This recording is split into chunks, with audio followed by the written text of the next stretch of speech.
తెలంగాణలోని మాగనూరు ప్రభుత్వ పాఠశాలలో జరిగినటువంటి ఫుడ్ పాయిజనింగ్ ఘటన అందరినీ కలిచివేసింది. వారం రోజుల వ్యవధిలోనే ఇదే పాఠశాలలో 2 సార్లు ఫుడ్ పాయిజనింగ్ జరిగింది. మొదటిసారి ఫుడ్ పాయిజనింగ్ జరిగిన ఘటనలో 50 మంది విద్యార్థులు అస్వస్థతకు గురికాగా, మంగళవారం రోజు జరిగినటువంటి ఫుడ్ పాయిజనింగ్ ఘటనలో 21 మంది విద్యార్థులు అస్వస్థతకైతే గురయ్యారు. అక్టోబర్లో కూడా ఇదే పాఠశాలలో ఫుడ్ పాయిజనింగ్ జరిగినటువంటి నేపథ్యంలో అసలు ఈ ఫుడ్ పాయిజనింగ్కి కారణం ఏంటి, ప్రభుత్వం ఎందుకు ఆ పాఠశాలలో ఫుడ్ పాయిజనింగ్ జరుగుతున్నా చర్యలు తీసుకోవడంలో విఫలమవుతోంది అనేది మనం విశ్లేషణ చేసుకునేటువంటి ప్రయత్నం అయితే చేద్దాం. ప్రస్తుతం మనతో పాటు ఉన్నారు ప్రముఖ రాజకీయ విశ్లేషకులు కేవీవి ప్రసాద్ గారు. సార్తో మాట్లాడదాం. సార్ నమస్తే అండి. నమస్తే అండి. ప్రసాద్ గారు, మాగనూరు ప్రభుత్వ పాఠశాలలో వారం రోజుల వ్యవధిలోనే 2 సార్లు ఫుడ్ పాయిజనింగ్ జరిగింది.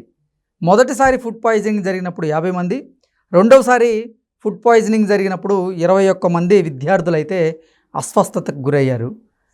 గత నెలలో కూడా ఒకసారి ఫుడ్ పాయిజనింగ్ జరిగి 60 మంది విద్యార్థులు అప్పుడు అస్వస్థతకు గురయ్యారు. ఒకటే పాఠశాలలో ఇన్నిసార్లు ఫుడ్ పాయిజనింగ్ జరుగుతూ ఉన్నా తెలంగాణ ప్రభుత్వం ఎందుకు ఆ పాఠశాల మీద చర్యలు తీసుకోవట్లేదు? అసలు ఆ పాఠశాలలో ఎందుకు ఫుడ్ పాయిజనింగ్ జరుగుతోంది? ఎందుకు అక్కడ రుచికరమైనటువంటి అలాగే మంచి ఆహారాన్ని విద్యార్థులకి అందించడంలో ఆ పాఠశాల విఫలమవుతుంది? సో డెఫినెట్గా ఇప్పుడు నేనేం చెబుతానంటే ఇది చాలా శోచనీయం అండి. ఇప్పుడు ఆ కార్పొరేషన్ అని, ఈ కార్పొరేషన్ అని, అదని ఇదని అసలు దేనికోని 1000 కోట్లు ఖర్చు పెడుతూ ఉంటాయి ప్రభుత్వాలు. కనీసం వాళ్ళు రేపటి భావి పౌరులు వీళ్ళంతా కూడా, అంటే కనీసం ఇప్పుడు వాళ్ళకు కూడా కాన్వెంట్లకు వెళ్ళి చదువుకునే స్తోమత ఉంటే ఈ దుస్థితి ఈ రోజున ఈ ప్రాణాలు పోగొట్టుకునే పరిస్థితి రాదు పాపం. సో ఏదో ఇంటి పట్టున ఉండలేక సరే ఏదో కాస్త అన్నం పెడతారు, చదువు చెప్పిస్తారని చెప్తే ఈ వసతి గృహాలు, ఈ స్కూల్స్ వాళ్ళ పాలెటి నరక కూపాలుగా మారిపోయి అవి ఒక యమలోకంగా మారిపోయింది. అంటే విద్యార్థులకి నాణ్యమైనటువంటి భోజనం కరెక్ట్ టైంకి కనుక అందిస్తే వారు చదువు మీద ఇంకా కాన్సన్ట్రేషన్ పెట్టగలరు, క్లాసుల్ని బాగా వినగలరు. అటువంటిది నాణ్యత లేనటువంటి ఆహారాన్ని విద్యార్థులకి ఇచ్చి వారు అది తిని దాని ద్వారా ఫుడ్ పాయిజనింగ్ అయ్యి వారు అస్వస్థతకు గురయ్యి హాస్పిటల్ పాలవ్వాల్సినటువంటి పరిస్థితి వస్తూ ఉంది. ఒకసారి జరిగితే ఇది ఎక్కడో తప్పిదం జరిగింది అనుకోవచ్చు, 2 సార్లు జరిగినా సరే పోనీ అని చూసి చూడనట్లు వదిలేయచ్చు. ఇదే ఘటన పునరావృతం అవుతూ ఉంటే అసలు ఆ పాఠశాల యాజమాన్యం ఏం చేస్తున్నట్టు? వారి నిర్లక్ష్యం కారణంగానే ప్రతిసారి ఫుడ్ పాయిజనింగ్ జరుగుతుందా? అసలు ఏంటి ఫుడ్ పాయిజనింగ్కి కారణం ఏంటి? సో డెఫినెట్గా నిర్లక్ష్యం, అలసత్వం, ఆ పరిసరాలని అపరిశుభ్రంగా పెట్టుకోవడం, ప్లస్ విపరీతమైన లంచగొండితనం, అలాగే ఆ యొక్క వాళ్ళు వాడే వస్తువులలో ఆ యొక్క తినుబండారాల్లో ఉన్న కల్తీ సరుకులు కానీ, లేకపోతే కాసులు కక్కుర్తిపడి ఆ నాసిరకం ప్రొక్యూర్మెంట్ చేయడం కూడా ఇవన్నీ రకరకాల కారణాలుగా చెప్పుకోవచ్చు.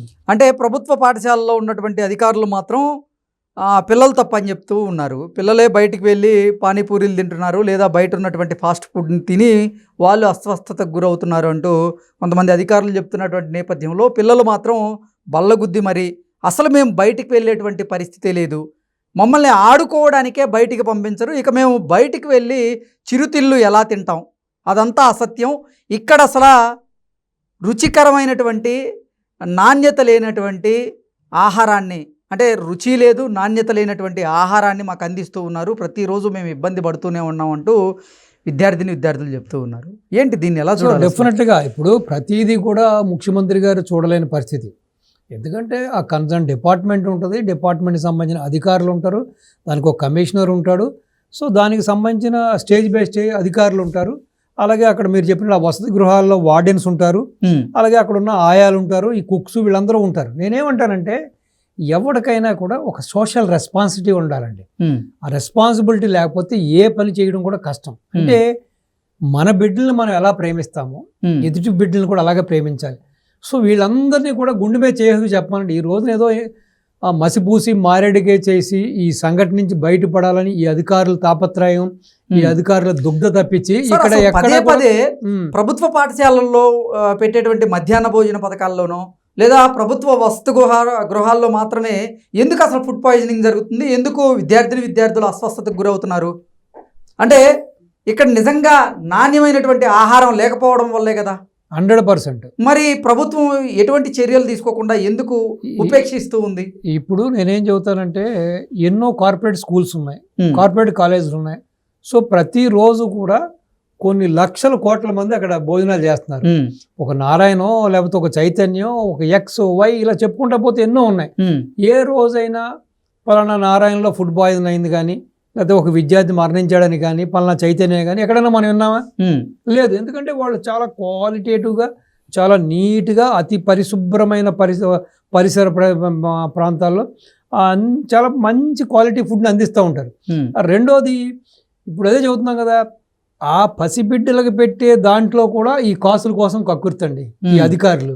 సో వీళ్ళు ఈ రోజున కావాలని చెప్పి ఆ యొక్క శవాల మీద పేలాలు ఎదుర్కొన్నట్టుగా ఆ పసిబిడ్డల ప్రాణాలు పోగొట్టుకుంటే వాళ్ళ ఆ ప్రాణాలకు కూడా వీళ్ళు ఏం చేస్తున్నారు, లేనిపోయిన అపనిందలను ఆపాదిస్తున్నారు. మీరు చెప్పినట్టుగా పానీపూరి తిన్నాడు, లేక అది తిన్నాడు, ఇది తిన్నాడు, ఇదంతా కూడా ముమ్మాటికి కూడా నిజం కాదు. రెండోది ఏంటంటే, ప్రభుత్వాలు కూడా ప్రజాధనాన్ని ఎన్నో రకాలుగా దుర్వినియోగం చేస్తూ ఉంది. కానీ మీరు చెప్పినట్లుగా పసిబిడ్డలకి ఆహారం కోసం 5 రూపాయల కంటే ఎక్కువ వెచ్చిస్తే ఇంకా క్వాలిటీ ఫుడ్ కూడా ప్రభుత్వం కూడా ఆలోచించాల్సినటువంటి అవసరం అయితే ఉంది కదా. ఈ రోజున కూరగాయలు చూస్తున్నారు కదా, చాలా కూరగాయలు 100 రూపాయలు అమ్ముతున్నాయి. ఏ కూరగాయ కూడా 60-70 రూపాయలకు తక్కువ లేదు. సో అటువంటి పరిస్థితుల్లో మరి వాళ్ళు మాత్రం ఎక్కడి నుంచి తీసుకొచ్చిస్తారు? వాళ్ళ ఇంట్లో తీసుకొచ్చేవారు కదా. సో ఇంకోటి నాకున్న సమాచారం అంటే సరిగ్గా బిల్స్ కూడా ఇవ్వట్లేదంట సంవత్సరాల తరపు. ఈ సంవత్సరం బిల్లు ఇంకో సంవత్సరం. ఎందుకు ఈ దుస్థితి? మీరు పనికిమాలిన ఖర్చులకి, పనికిమాలిన సోకులకి, పనికిమాలిన అడ్వర్టైజ్మెంట్లకి, పనికిమాలిన స్కీములకి ఏమో మీరు వేల కోట్లు వెచ్చిస్తూ ఉంటారు. పసిబిడ్డలు రేపొద్దున సమాజానికి వాళ్ళే మార్గదర్శులు. వాళ్ళు రేపొద్దున భావి భారత పౌరులు వీళ్ళు. అటువంటిది వాళ్ళకి ఒక మంచి ఆహారం అంటే అంత చిన్న వయసులోనే వాళ్ళకు ఒక పూర్తిగా పౌష్టికాహారం అందిస్తేనే కదా సార్ వాడికి కొంచెం రెక్కాడొక్క ఆడితేనే కదా రేపొద్దున వాడు బలోపేతం అవుతాడు, ఆరోగ్యపరంగా బాగుంటాడు, ఇమ్యూని సిస్టమ్ బాగుంటుంది, కాస్త మనిషి కూడా ఆరోగ్యంగా పుంజుకుంటాడు. లేకపోతే ఇప్పటి నుంచే ఇటువంటి కల్తీ ఆహారం తిని తిని తిని పూర్తిగా వాడికి ఆ పసిప్రాయంలోనే ఆరోగ్యం పాడైపోతే ఇంక వాడు ఇంకేం చేస్తాడు, ఏం చేయగలుగుతాడు? ఏదేమైనా ఒకటి నేనేం చెబుతానంటే, పదే ఈ సంఘటన జరుగుతుంది, పదే ఒక స్కూల్లోనూ జరుగుతుందంటే దీని మీద పూర్తిగా గౌరవ ముఖ్యమంత్రి గారు కూడా యాక్షన్ తీసుకోవాలి. యాక్షన్ ఇన్ ద సెన్స్ ఏంటంటే, ఇది ఏదైనా కుట్ర ఉందా? రేవంత్ రెడ్డి గారు కూడా ఈ ఘటన మీద వాకప్ చేశారు. అక్కడ కలెక్టర్కి అయితే ఆదేశాలు జారీ చేశారు. అసలు ఏం జరిగిందనేది డిసెంబర్ 2 లోపల నాకు నివేదిక ఇవ్వండి. అసలు ఎందుకు పదే అదే పాఠశాలలో ఫుడ్ పాయిజనింగ్ జరుగుతూ ఉంది, అధికారులు ఏం చేస్తున్నారు అంటూ కూడా నివేదికని ఇవ్వమని కోరినటువంటి నేపథ్యంలో రేవంత్ రెడ్డి గారు చర్యలు తీసుకునేటువంటి అవకాశం ఉందా తప్పిదం జరిగితే? నో తీసుకోవాలి, ఆయన తీసుకుంటారు డెఫినెట్గా. రెండోది ఏంటంటే, ఈ ప్రభుత్వం మీద ఏదైనా బదనాం చేయడానికి, ఈ ప్రభుత్వానికి ఏదైనా చెడ్డ పేరు ఆపాదించడం కోసం ఏదన్నా వెనకాల బ్యాక్గ్రౌండ్లో కుట్ర జరుగుతుందా? ఆ కోణంలో కూడా గౌరవ ముఖ్యమంత్రి గారు ఆలోచించవలసిన పని ఉంది. రెండోది, సపోజ్ ఈ అధికారులు ఈ విధంగానే అలక్ష్యంగా ఉంటున్నారు, నిర్లక్ష్య ధోరణిలో ఉంటున్నారు. రెండోది ఏంటంటే, ఈ వంట వండేటప్పుడు ఈ పాత్రలన్నీ కూడా ఎక్కువ అల్యూమినియం పాత్రలు ఉపయోగిస్తారండి. ఈ అల్యూమినియం పాత్రలు ప్రతిరోజు కూడా చాలా బాగా తోమి క్లీన్ చేస్తే కానీ లేకపోతే ప్రమాదం, అది పాయిజన్ అయిపోతుంది. ఎందుకంటే అల్యూమినియం ఈ యొక్క మన అవుటర్ వాతావరణంలో ఉన్న ఆక్సిజన్తో కలిసి ఆక్సిడైజేషన్ అయ్యి అదంతా కూడా పాయిజన్గా మారిపోద్ది ఆ పాత్ర. సో దాన్ని ఏమాత్రం వీళ్ళు శుభ్రపరచలేనా ఆ ఆక్సిడైజేషన్ పాత్ర ఒక విధంగా మెటీరియల్ ఫామ్ అయి ఉంటుంది లోపల, అది ఈ ఆహారంలో కలగానే ఆహారం మొత్తం కలుషితం అయిపోద్ది. అది చాలా ప్రమాదం. ఇంకోటి ఏంటంటే, ఫుడ్ పాయిజన్ అనేది నేను చూసిన వరకు కొన్ని ఇన్సిడెంట్లు చూసా. మీరు బుల్లెట్ గాయం తగిలినా తప్పించుకోవచ్చు, కత్తి గాయం తగిలినా తప్పించుకోవచ్చు. కానీ ఫుడ్ పాయిజన్ అయ్యి సకాలంలో వైద్యం అందకపోతే మొత్తం బ్లడ్ అంతా కూడా పాయిజన్ అయిపోయి అది ఎంత పెద్దవాడైనా సరే మనిషి చనిపోవడానికి ఆస్కారం ఉంది. వాళ్ళు పసిబిడ్డలు ఇమీడియట్గా చనిపోతున్నారు. ఈ 11 నెలల్లో 52 మంది చనిపోయారంటే ఎంత శోచనీయమండి. ఇప్పుడు ఫెర్టిలిటీ ఇష్యూ ఉందండి, హెల్త్ ఇష్యూస్ ఉన్నాయండి. ఒక బిడ్డను కనడానికి ఒక్కొక్కళ్ళు కొన్ని లక్షలు ఖర్చు పెట్టుకుంటున్నారు. సో డబ్బున్న వాళ్ళైతే కోట్లు ఖర్చు పెట్టుకుంటున్నారు బిడ్డలు కనడానికి. సో అలాగే ఈ గవర్నమెంట్ హాస్పిటల్లో మొన్న కూడా యూపీలో చూశారు, షార్ట్ సర్క్యూట్ అయ్యి బిడ్డలందరూ కూడా పాపం కాలిపోయి బూడిదైపోయారు. సో అసలు ప్రభుత్వాలు అన్నిటిని కూడా పట్టించుకోవాలి, మానిటర్ చేయాలి. రెండు నేనేమంటానంటే, గౌరవ ముఖ్యమంత్రి గారు ఏదైతే చంద్రబాబు నాయుడు గారు ఆంధ్రప్రదేశ్లో ఉన్న ఈ యొక్క అన్నా క్యాంటీన్స్లో ఏ విధంగా అయితే ఆ యొక్క అక్షయ పాత్ర ఇస్కాన్కి ఇచ్చారో ఆ రోజున చూస్తున్నారు మీరు. 5 రూపాయలకి ఎంత శుచిగా, శుభ్రతగా, మంచి ఆరోగ్యమైన ప్లస్ మంచి ఆహారాన్ని ఇస్తున్నారు అక్కడ. సో సపోజ్ వీళ్ళ వల్ల కాకపోతే ఈ వసతి గృహాలని ఈ సంబంధించిన ఈ యొక్క స్కూల్స్కి సంబంధించిన ఈ హాస్టల్స్ని ఇట్లన్నిటిని కూడా అటువంటి సంస్థకి ఇచ్చేసేయండి. వాళ్ళు చక్కగా మంచి పౌష్టికాహారం అందిస్తారు. మీ ఇచ్చే ఫండ్ వాళ్ళకి ఇవ్వండి, వాళ్ళు చక్కగా నిర్వర్తిస్తారు. ఎందుకంటే ఇక్కడ ప్రతి శాఖలో కూడా మానవత్వం లేని మృగాలు ఉన్నాయి. కనీసం మంచి చెడ్డ లేని నీచులు ఉన్నారు ఈ అధికారుల్లో. వాళ్ళ బిడ్డలు బాగుంటే చాలు, వాళ్ళు బాగుంటే. నేను అడుగుతున్నాను, వీళ్ళందరినీ గుండె మీద చేసుకోమని చెప్పండి. వాళ్ళ బిడ్డలకు అవుతే ఇటువంటి ఆహారం పెడతారా? వాళ్ళ బిడ్డలకు అవుతే అటువంటి పరిస్థితులు, హాస్టల్లో ఉన్న పరిస్థితులు, ఓ పక్కన మురుగునీరు నిలబడి, ఓ పక్కన అపరిశుభ్రంగా ఉన్న పరిసరాలు, దోమలు, ఓ పక్కన పాములు, జల్లు, బర్రెలు, ఒక పక్కనేమో ఈ సరిగా కడగని పాత్రలు, క్లీన్ చేయని పాత్రలతోటి వాళ్ళ బిడ్డలకు తిప్పెట్టుకుంటారా? కనీసం వీళ్ళు ఒక ముద్ద తింటారు అక్కడికి వెళ్ళి. సో కాబట్టి వీళ్ళు ముందుగా నేనేం చెబుతానంటే, మానవత్వం ఉన్న మనుషులు రిక్రూట్మెంట్ చేయాలండి. గౌరవ ముఖ్యమంత్రి గారు రేవంత్ రెడ్డి గారు చేయాలంటే ఇటువంటి నీచుల్ని, నికృష్టుల్ని కూడా తీసేయాలి పనుల్లోంచి. ఎవరైనా సరే పరాయి బిడ్డ మన బిడ్డ, అయ్యో పసిబిడ్డ, భగవంతుడితో సమానం. ఇప్పుడు భగవంతుడికి నైవేద్యం పెడితే మనం ఎంత నిష్టగా, శుచిగా, శుభ్రతగా పెడతామండి. అలా పసిబిడ్డలండి, అన్యం పుణ్యం తెలియని పసిబిడ్డలండి.